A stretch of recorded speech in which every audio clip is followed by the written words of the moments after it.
जय श्री कृष्ण दोस्तों, हर हर महादेव। मैं पूनम पांडे आप सभी लोगों का शक्ति कुंज चैनल पे बहुत बहुत स्वागत करती हूँ। आज इस वीडियो में हम लोग जानेंगे 2026 शनि जयंती के बारे में। वीडियो अगर जरा सा भी हेल्पफुल लगेगा तो प्लीज लाइक कीजिएगा, शेयर कीजिएगा और कमेंट कीजिएगा। और चैनल पे अगर पहली बार नए आए हैं तो प्लीज चैनल को सब्सक्राइब अवश्य कर लीजिएगा, क्योंकि आपके लाइक करने से, शेयर करने से और कमेंट करने से मुझे एक मोटिवेशन मिलता है आप लोगों के लिए और भी अच्छी अच्छी वीडियोस बनाने के लिए। तो चलिए वीडियो को हम लोग आगे प्रारंभ करते हैं। शनिदेव जो हैं वो हमारे निष्पक्ष न्याय के देवता माने जाते हैं। ये अपने भक्तों को समृद्धि और सौभाग्य प्रदान करते हैं। जिनके ऊपर भी अगर शनिदेव की कृपा दृष्टि नहीं होती है, ऐसे व्यक्ति अपने जीवन में बहुत ही कठिन परिश्रम करते हैं और कठिन परिश्रम करने के बावजूद भी उनको उसके अनुरूप फल की प्राप्ति नहीं होती है।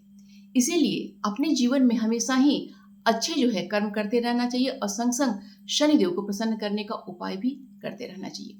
तो शनिदेव को प्रसन्न करने का सबसे अच्छा जो दिन माना जाता है वह है शनि जयंती का दिन। शनि जयंती का जो दिन है यह शनिदेव के जन्म दिवस के रूप में मनाया जाता है। यह ज्येष्ठ मास के कृष्ण पक्ष की अमावस्या तिथि को मनाई जाती है। देखिए दोस्तों, शनिदेव को प्रसन्न करने के लिए शनि जयंती का जो दिन होता है वो तो बहुत ही उत्तम माना जाता है, लेकिन इसके साथ ही साथ अगर किसी व्यक्ति के जीवन में अगर उसकी कुंडली में शनि दोष है, अगर वो शनि दोष से पीड़ित है, तो ऐसे व्यक्तियों को शनिवार का व्रत भी करने का सुझाव दिया जाता है। इसका तो पुराण में ऐसा वर्णन है कि अगर कोई व्यक्ति शनि पीड़ित है तो ऐसे व्यक्तियों को 33 शनिवार का व्रत अवश्य ही करना चाहिए। और ये जो व्रत होता है 33 शनिवार कंटिन्यूअस एक साथ लगातार ये किए जाते हैं। तो देखिए, अगर शनि जयंती शनिवार को पड़ जाती है तो बहुत ही उत्तम हो जाता है उस दिन से शनिवार का व्रत प्रारंभ करने के लिए। तो इस साल 2026 में शनि जयंती जो है वो शनिवार को ही हमें प्राप्त हो रही है।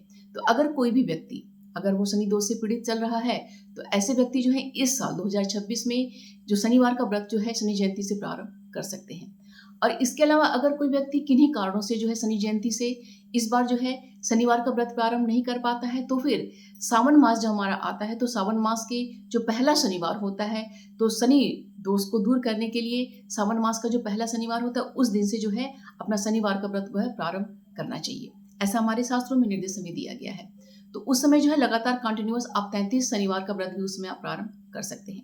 तो अगर देखिए इसमें हम व्रत के नियम की बात करें तो इसमें जो है एक भुक्त जो व्रत इसमें नियम लिया जाता है, अर्थात आपको दिन में एक समय जो है भोजन ग्रहण इसमें करना होता है। दिन भर जो है आप जो फलाहार करके व्रत करेंगे और संध्या काल में जो है आप एक भुक्त जो है आप भोजन करेंगे, ठीक है। और जो भोजन हम करते हैं इसमें उड़द की दाल की खिचड़ी की भोजन जो करने की मुख्य रूप से इसमें प्रधानता दी गई है। तो अब आइए जानते हैं कि 2026 में शनि जयंती कब मनाई जा रही है। तो 2026 में ज्येष्ठ मास की अमावस्या तिथि का प्रारंभ 16 मई दिन शनिवार की सुबह में 5:11 से अमावस्या तिथि प्रारंभ हो रही है और यह अमावस्या तिथि पूरे दिन रहेगी। रात्रि में जाके 1:30 पे अमावस्या तिथि समाप्त हो जाएगी। तो उदया तिथि के आधार पे शनि जयंती का जो दिन है वह 16 मई दिन शनिवार को मनाई जाएगी। अगर हम योगों की बात करें तो यह जो शनि जयंती का पर्व है यह सौभाग्य योग में, शोभन योग में मनाया जा रहा है और ये दोनों ही योग जो है बहुत ही शुभ और उत्तम माने जाते हैं। नक्षत्रों की बात हम करें तो इस दिन जो है भरणी नक्षत्र रहेगा और कृतिका नक्षत्र हमें प्राप्त हो रहा है।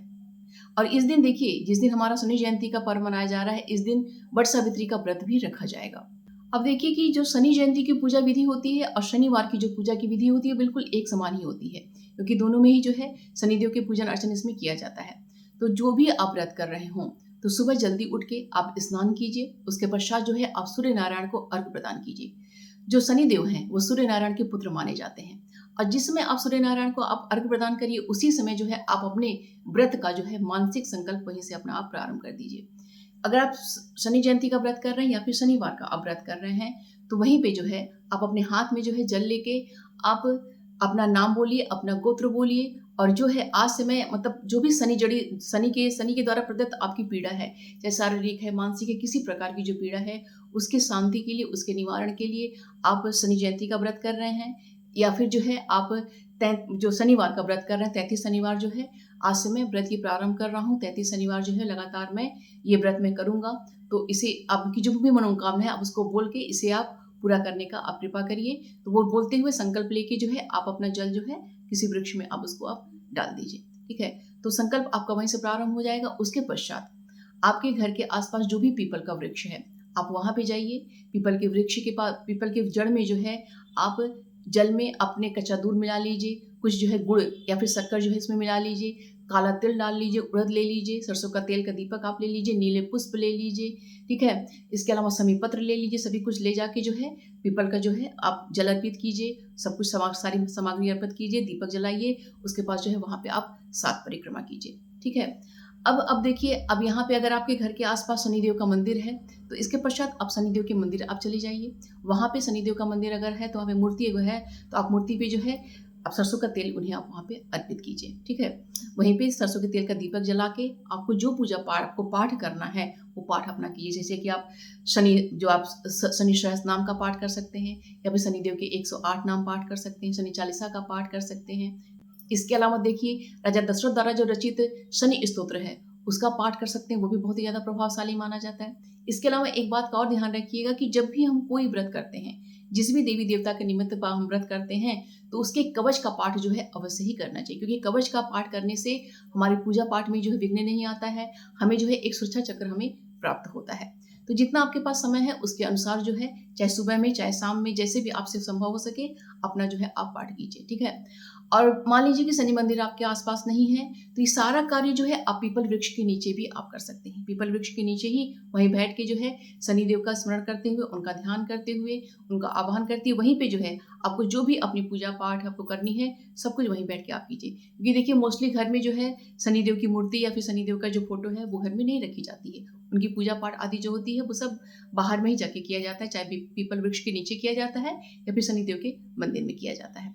तो इस तरीके से देखिए, जितना समय सुबह में मिल जाए आप अपनी पूजा कर लीजिए, और जितना समय आपको शाम में मिल जाए आप अपनी वो पूजा कर लीजिए। उसके पश्चात जो है आपका पूजा पाठ अगर संपन्न हो जाए तो फिर आप जो है, जो आपका, क्योंकि आपका ये इसमें एक भुक्त जो भोजन का व्रत किया जाता है, उसके पश्चात आप घर आके अपने व्रत का जो है आप पारण कर दीजिए। इस तरीके से जो है शनि जयंती या फिर शनिवार के व्रत का की जो है संकल्प लिया जाता है और पूजन अर्चन किया जाता है। तो देखिए, शनि जयंती का व्रत हो या फिर जो है शनिवार का व्रत हो, तो ऐसे हमें पूजा पाठ के अलावा जो है गाय की सेवा करने का अवश्य ही प्रयत्न करना चाहिए। वैसे तो देखिए, गाय की सेवा प्रतिदिन करना चाहिए, अगर प्रतिदिन नहीं कर रहे हैं तो कम से कम जिस दिन आप व्रत कर रहे हैं उस दिन जो है गाय की सेवा आप अवश्य कीजिए। तो गाय को आप हरा चारा खिला सकते हैं, ठीक है।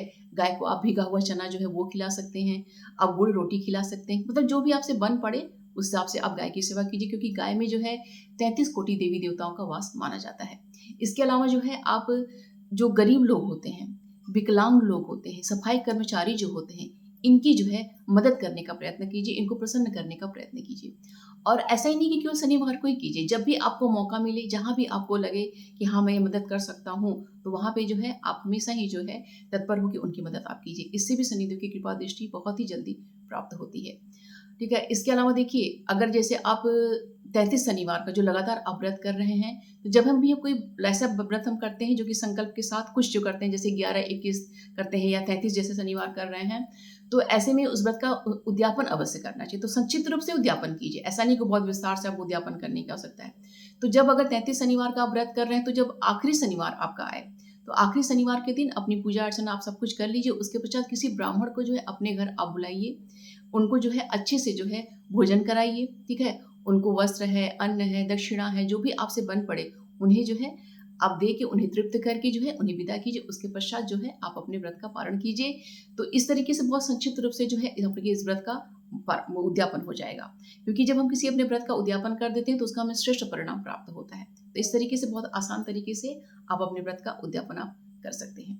तो उम्मीद करती हूँ कि यह वीडियो आप सभी के लिए बहुत ही हेल्पफुल होगा। इससे संबंधित कोई भी प्रश्न अगर आपका होगा तो कमेंट बॉक्स में मुझसे आप पूछिएगा, उसका रिप्लाई मैं आपको अवश्य करूंगी। तो मिलते हैं अगली वीडियो में। अपना और अपनों का ख्याल रखिएगा। जय श्री कृष्ण। हर हर महादेव।